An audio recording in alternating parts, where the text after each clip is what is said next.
Consider this for a moment. When did you last share a conversation where someone sat across from you and spoke with absolute sincerity about the reality of aging? I do not mean an encounter filled with empty flattery or someone insisting that you look decades younger than you are. I am not speaking of anyone trying to market a lotion, a vitamin, or a regimen designed to reverse the natural passage of time. I am referring to a person looking you straight in the eyes to tell you exactly what is taking place, what it signifies, and why there is no reason to meet it with fear. It has likely been quite a while since you experienced such an interaction. For many, a conversation like that has never occurred. This lack of candor does not mean that the people around you lack affection for you. Rather, it stems from a societal habit of averting our gaze from the reality of growing older. We exist in a culture that confuses transparency with unkindness and misinterprets avoidance as a form of gentleness. Today, the intention is to offer a different approach, drawing upon decades of sitting quietly alongside individuals who have walked this exact path, observing the profound shifts that occur as the later stages of life unfold. There are specific, deep understandings about this season of life that are rarely spoken of directly. These are not dark realities, but rather profound ones, and acknowledging the truths we routinely avoid is precisely what allows us to find real harmony. The foundations of Buddhist thought are built upon a willingness to look at life exactly as it is. Centuries ago, a young prince ventured beyond his sheltered existence and witnessed for the very first time the inevitable vulnerabilities of our human condition.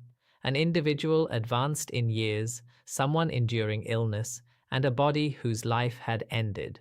While many interpret that ancient narrative as a sorrowful realization, it actually represents the dawn of true insight. There was no attempt to flee from these sights. Instead, they were met with stillness and deep investigation. By looking at the human trajectory without self-deception, a path was uncovered that does not bypass our difficulties, but moves directly through them toward a state of profound liberation and lasting inner quiet. You have likely noticed the subtle shifts yourself. It might be the stiffness in your joints that greets you at the start of the day, or the realization that your hands struggle with a container that once opened effortlessly. Perhaps it is a quiet moment before the mirror where you wonder how the years accumulated so rapidly. Beneath these experiences, if we examine our feelings honestly, there is frequently a sense of being let down by our own physiology. It can feel as though the physical form that has sheltered you for many decades has suddenly broken its promise. Yet, the classic teachings on impermanence offer a radically different interpretation. This constant flux is an intrinsic quality of all existence. Whatever takes form will eventually dissolve. Whatever comes into being will naturally wind down. This physical transition is neither a penalty nor an error. It is simply the way material things behave. The ancient wisdom explains that our physical structure is formed by the temporary gathering of natural elements, solidity, fluidity, warmth, and movement. These forces unite to sustain your life for a season, and eventually they return to the greater natural world. When your body changes, it is not breaking a contract with you, it is merely fulfilling its true nature gracefully and precisely on time. Consider an ancient tree standing deep within a forest. Its surface is heavily textured, and its limbs carry the scars of countless changing seasons. It no longer shoots upward with the rapid speed of a sapling, but we do not view it as damaged or failing. It has simply been granted the time required to become magnificent. You are not a diminished version of your youth. You are an elder, which is an entirely different status. Living mindfully with a changing body means shifting from a state of resistance to a state of gentle observation. Instead of meeting these physical updates with irritation or sorrow, try approaching them with a sense of appreciative curiosity. You might take just a single minute each morning to place a hand over your heart or on your knees, silently offering appreciation for how reliably your body has carried you through every chapter of your journey. This is not about forced positivity or ignoring discomfort. It is about establishing a relationship of mutual support rather than conflict. Those who navigate aging with the greatest ease are not those who experience the fewest physical modifications, but those who cease fighting the natural tide and begin listening to what these changes are revealing. We currently find ourselves in an era where many experience a profound sense of isolation, an experience that often falls most heavily on older generations. Families grow and move away, lifelong companions depart, and the surrounding culture seems to accelerate at a pace that favors younger eyes and faster hands. This sense of disconnection is undeniable, but it helps to look closer at its source. We often assume isolation is entirely external, something inflicted upon us by an empty room or the absence of visitors. Yet the foundational teachings on the interconnected nature of existence suggest that our rigid sense of an isolated, separate self is actually an idea we have constructed over time. We become so accustomed to the story of being a solitary island that we forget it is just a narrative, and this perceived boundary is where much of our loneliness takes root. The reality is that many people reach their later decades without ever having spent quiet, uninterrupted time with themselves. Life is traditionally filled with obligations, careers, and the noise of keeping a household. When retirement arrives and the surroundings become still, we are suddenly forced to sit across from someone we barely recognize, our own inner self. There are individuals who, despite being surrounded by multi-generational families and immense outward affection, confess to feeling deeply isolated simply because they have never paused long enough to confront that internal stillness.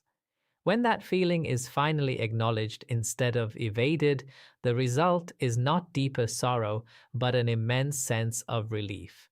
It marks the birth of a genuine relationship with oneself, which naturally deepens every connection with the outside world. When a sense of isolation begins to surface, try to resist the immediate urge to find a distraction or turn on a screen. Instead, sit quietly for a few moments, place a hand over your heart, and offer wishes of goodwill and peace to your own being. It is a common human paradox that we find it much easier to extend tenderness to others than to direct it inward. But this internal reconciliation is where true comfort begins. The loneliness encountered externally is often just a reflection of the internal companion we have not yet befriended. If you look back over the span of your life and ask yourself if there are things you wish you had handled differently, an answer usually emerges without delay. We carry the memories of seasons where work took precedence over presence, words that should have been spoken, or missteps that were never fully mended. Many carry these weights for decades, and the burden is undeniable. Typically, people handle this weight either by burying it beneath constant activity or by endlessly reviewing the past in a cycle of regret. Both approaches treat the past as a flaw that must be forcefully corrected. However, the true understanding of action and consequence view these memories not as a cosmic punishment, but as an active dialogue between the person you used to be and the person you are becoming today. There is an invaluable difference between paralyzed guilt and wise remorse. Guilt turns inward, insisting that you are fundamentally flawed and keeps you anchored to an unchangeable past. Remorse, on the other hand, acknowledges with absolute honesty that a past action caused harm, but its gaze is oriented toward the future. It carries the wisdom necessary for transformation. A helpful way to address these lingering memories is to write down your thoughts in a letter that never needs to be mailed. Address it to a person from your past, or perhaps to your own younger self, who was simply navigating life with the limited awareness available at the time. Extend complete forgiveness in those pages, not to validate an error, but to recognize that carrying the resentment no longer serves any beneficial purpose. When the weight of old regrets is surrendered, what remains is a profound depth of character and a wellspring of compassion that only comes from navigating genuine healing. Your advanced years mean you are still perfectly positioned to integrate these life lessons. Let us also consider a subject that our modern culture goes to great lengths to ignore. We have developed a language that softens the reality of death, utilizing pleasant phrases to smooth over the edges of mortality while keeping the final resting places of our physical forms well out of sight. This avoidance is understandable because the unknown can be intimidating, causing us to build walls to maintain a safe distance. Yet, those who experience the greatest anxiety at the end of life are frequently not those who have contemplated mortality, but those who have refused to consider it at all. Shielding ourselves from the thought of death does not alter its certainty. It simply ensures we arrive at that final destination completely unfamiliar with the terrain. The meditative practice of maintaining an awareness of life's impermanence is an ancient and highly respected discipline. In earlier times, practitioners would deliberately contemplate the breakdown of physical forms to cultivate an unwavering understanding of reality. This approach is not intended to induce despondency, but rather to distill absolute clarity and an overwhelming appreciation for the present moment. Facing this reality does not make your existence smaller, it makes it infinitely more vibrant. You can experience this clarity by simply closing your eyes wherever you are resting right now, taking a few unhurried breaths, and asking yourself what would truly matter if this were your final day. The insights that surface during such a pause represent your ultimate priorities, the core relationships and qualities of awareness that your existence is truly meant to cultivate. Finally, we must address the prevailing cultural narrative regarding our senior years. The idea that once your career concludes and your physical pace moderates, your primary role is simply to step into the background and rest. While this message is often delivered under the guise of permission to relax, its underlying implication is that your meaningful contributions are finished. This is why a sense of restlessness so often accompanies retirement, leaving a lingering question about whether this quiet existence is all that remains. The timeless lineage of wisdom offers a beautiful counterpoint, asserting that our highest capacities for discernment, empathy, and mental stability only reach full maturity in our later years. True wisdom and an even-handed approach to life's joys and sorrows are attributes earned through time, requiring the experience of many seasons and storms. In long-standing communities throughout human history, elders did not retreat from view. They moved forward into a vital form of guidance, based not on dynamic outward achievement, but on the strength of their quiet presence. They became the guardians of values that younger generations are often too hurried to notice. Your mature years represent a refined capacity to offer stability to an overwhelmed world. This purpose does not need to manifest as an immense outward project. It is found in the authentic stories you pass down, the care you dedicate to your immediate surroundings, or the reassuring presence you offer to someone currently walking through a difficult time. Your experiences have formed deep roots that grew slowly, and what develops slowly possesses the greatest resilience. Remember that your body is simply participating in the natural rhythm of all physical things, a process that can be met with appreciation. The isolation you may feel is an invitation to establish peace within yourself first. Your past regrets are merely incomplete lessons awaiting integration, and an honest relationship with mortality serves to illuminate what is genuinely precious in the present. Your overarching purpose is unfolding right now, containing insights that only a lifetime of living could prepare you to share. Consider selecting just one of these perspectives to carry with you over the coming days, the single idea that resonates most deeply with your own inner experience.